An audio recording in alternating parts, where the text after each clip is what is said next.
Charlie and the Chocolate Factory, Chapter 1. Here Comes Charlie. These two very old people are the father and mother of Mr. Bucket. Their names are Grandpa Joe and Grandma Josephine.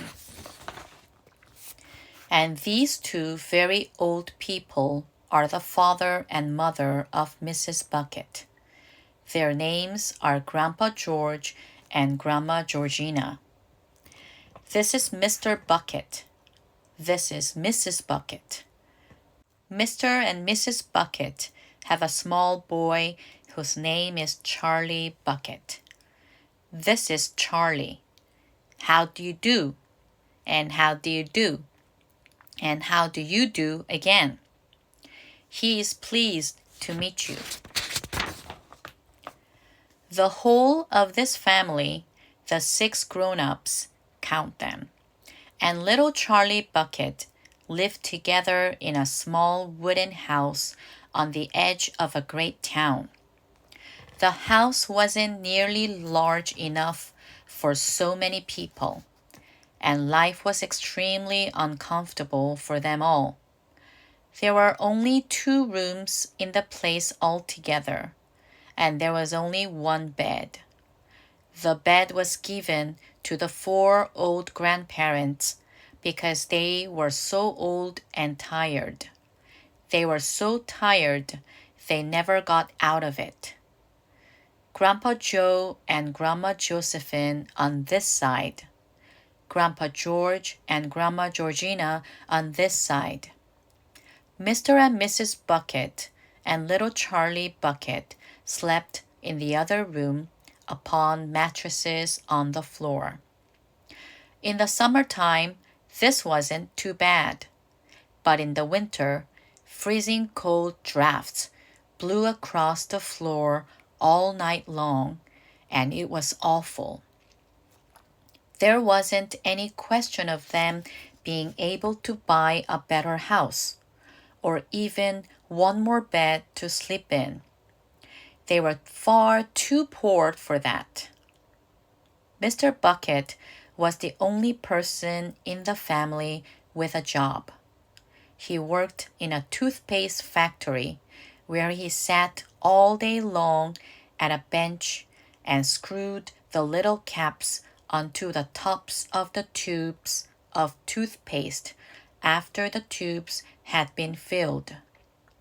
But a toothpaste cap screwer is never paid very much money, and poor Mr. Bucket, however hard he worked, and however fast he screwed on the caps, was never able to make enough to buy 1/2 of the things that so large a family needed.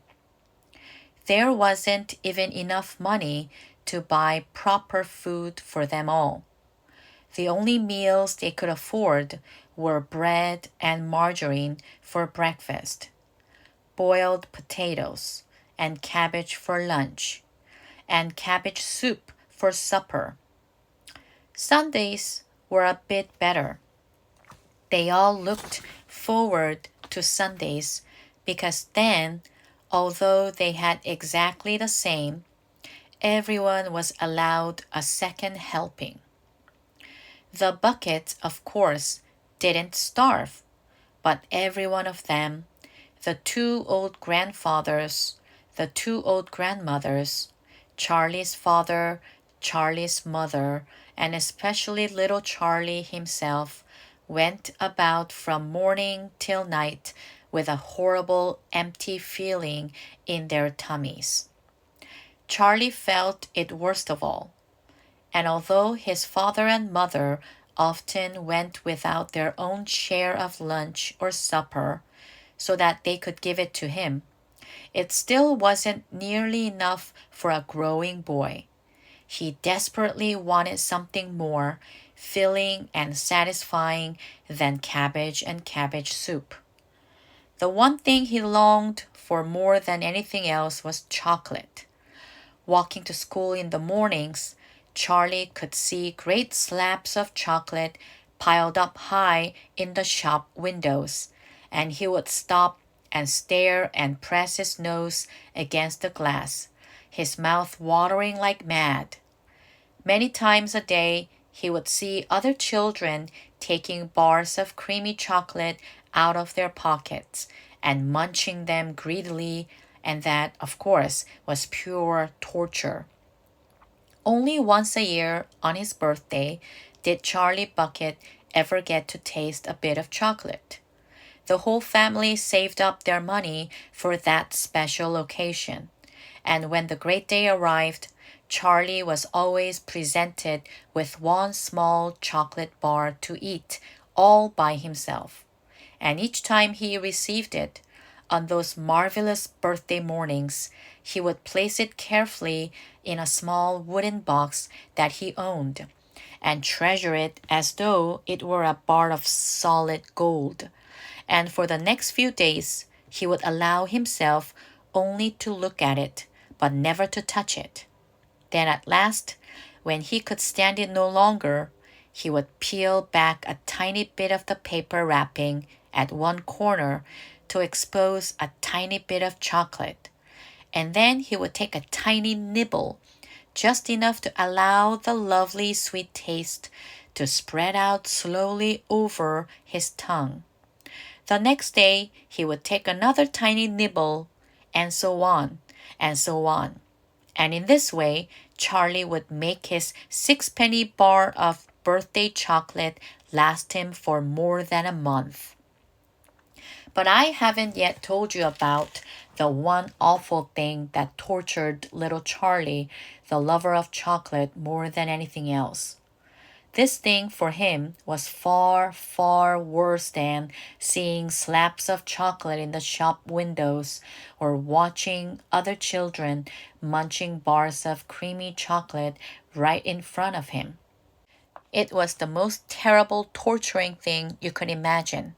And it was this. In the town itself, actually within sight of the house in which Charlie lived, there was an enormous chocolate factory. Just imagine that. And it wasn't simply an ordinary enormous chocolate factory either. It was the largest and most famous in the whole world.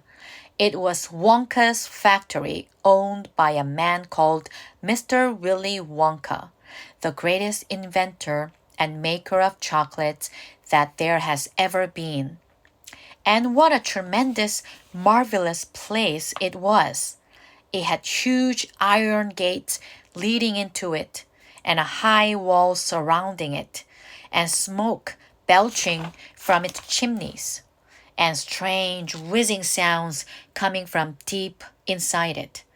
And outside the walls, for half a mile around in every direction, the air was scented with the heavy, rich smell of melting chocolate.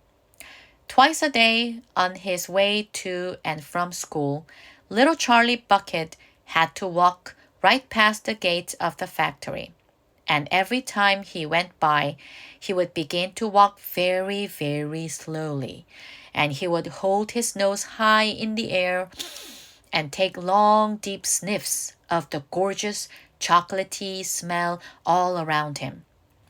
Oh, how he loved that smell! And oh, how he wished he could go inside the factory and see what it was like.